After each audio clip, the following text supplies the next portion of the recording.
Hello ladies and gentlemen, this is Hilton Samuel bringing you 7 powerful, effective tips on how to have a difficult or sensitive conversation, particularly with your spouse. Many people tiptoe around having difficult conversation. Many people bury problems that bother them, grate on their nerves for years because they don't want to upset their spouse and they want to keep the peace. What we now know is that many of these hidden, buried problems eventually erupt like a volcano and break and shatter the relationship to pieces. But before that happens to you, before your relationship ends in a bombastic explosion, we want you to be able to have a difficult conversation so that your relationship would grow, it would blossom, it would become a powerful example of what relationships should be.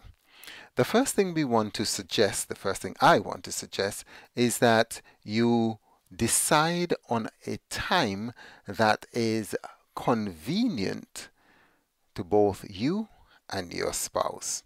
Choose a time and or a place that you're both relaxed. You don't want to have to go to the library or at church to have certain kinds of conversations. Those are very inconvenient places.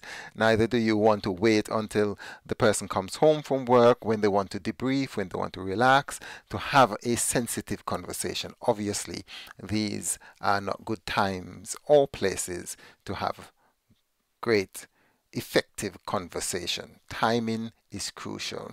You may want to say to your spouse, look, I'd like to speak to you about something. Is this a good time? When would be a good time for you? The second thing is that when you eventually get a time and a good place for you to have a conversation, you want to start by saying something that is important, that is effective, that is, you want to start on a positive note.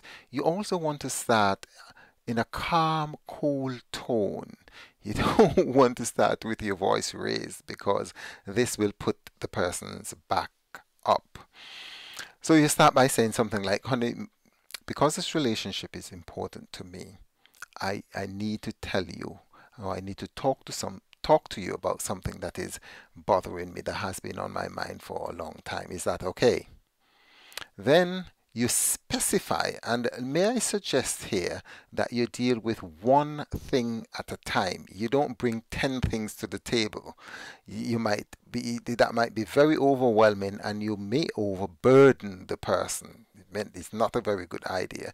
Can you just identify one thing, maybe the thing that grates most on your nerve? Bring that one thing to the table. You might want to say, I do not like it, or I did not like it when you yelled at me in front of the kids. You move quickly on to suggest to the person why you did not like it. You explain how it made you feel.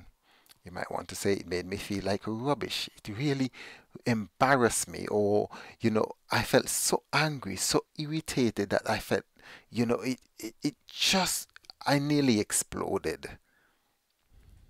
You want to go on to expand on that, to say, look, I felt like crying.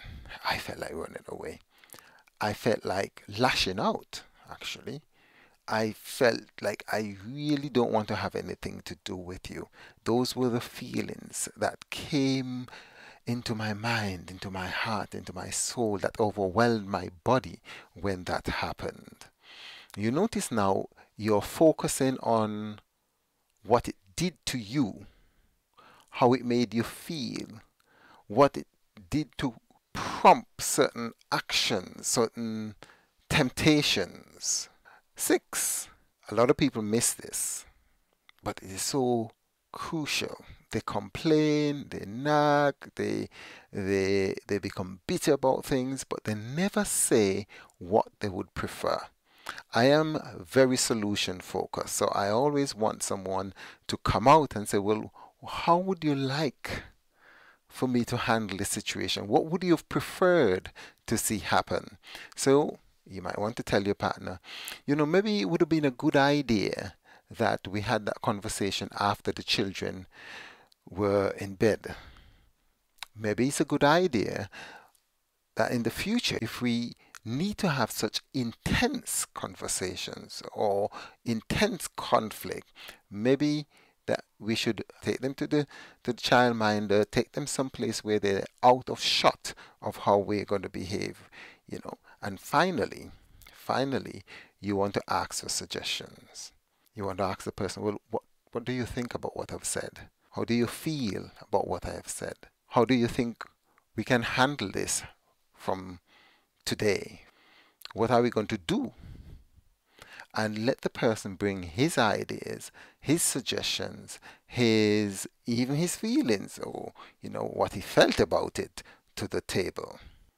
This is Hilton Samuel. I want you to remember that you should subscribe to this channel because I have tons of great tips for you to use in building your relationship.